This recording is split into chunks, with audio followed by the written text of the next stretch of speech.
example 1.2 looks like this. I've got a spring and a spring and a mass. Yeah, this is important. We should do this. And a spring and a node and a spring and a fixity and a spring. Right? This is K1, K2, K3, K4, K5. All right, we want to simplify this, right? So if you look at this, the two springs on top, are those acting in parallel or in series? Parallel, right? So we can just draw those as a spring, which is K1 plus K2. That makes sense? Becomes one spring value. Again, we have a mass. All right, so our two springs on the bottom, K3 and K4, right? Are those in parallel or in series? So what's the equation there? So what's our equivalent spring if we have something like this? 1/1 plus K3 plus 1 K4. Yeah, I think that's right, if those numbers are right. Right, and so our other one's pretty easy. That's K5. And then we can simplify this even further. I'm not going to rewrite that equation.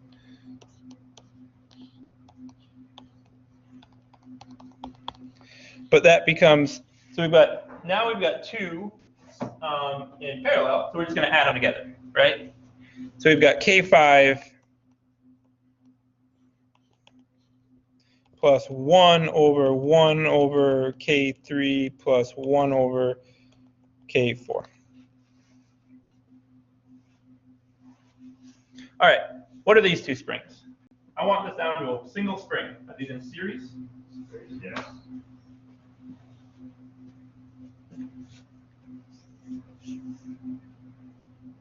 Why are they in series? You could treat the mass as a point mass, kind of like K3 and K4 in the first part of the example, and then you treat them as a series spring. I need to. Okay. You are not, you are Trey. I got a buddy, Trey. He married a Argentinian professional tennis player. I don't know if that's important, but that's how I remember names. He's a cool guy. He's super nice. Okay, so you think that you can treat the mass Kind of like how K3 and K4 had like the point in the middle of it, and you treat that as a series. Yeah. I think you could like treat the mass as a point as well, kind of like in a free body diagram, and then you could treat those springs as a series. Yeah, I like that. That's a good idea. But if you look at this mass, so if you look at these point, right? We don't have any fixities here. And so last time we said we held A and we pulled C, right? And so B was able to float wherever we wanted. But that's a little bit different than the system we have here, right? Where we're not able to pull our fixities and our mass is moving in between the two. Does that make sense? So let's think about this in terms of deflections and forces. So last time on our series, when I pulled them, right, my deflections could be anything, depending on the two stiffnesses. Correct? So what happens if I have a very strong spring here and a very weak spring here?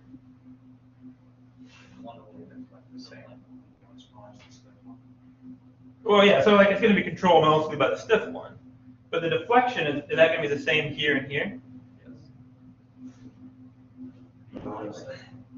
What? The opposite. Yeah, but it's the same. Okay, so it's the opposite amount, but it's the same amount of deflection, right?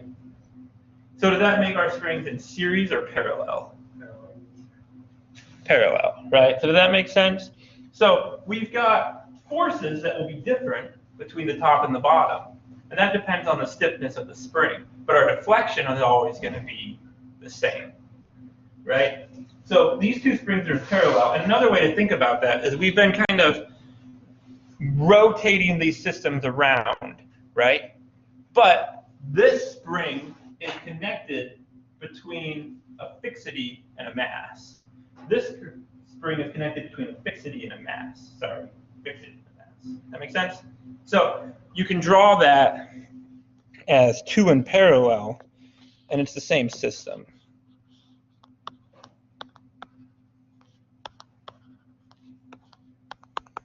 That makes sense? Right? And again, it's the same system because our deltas, you know, are equal.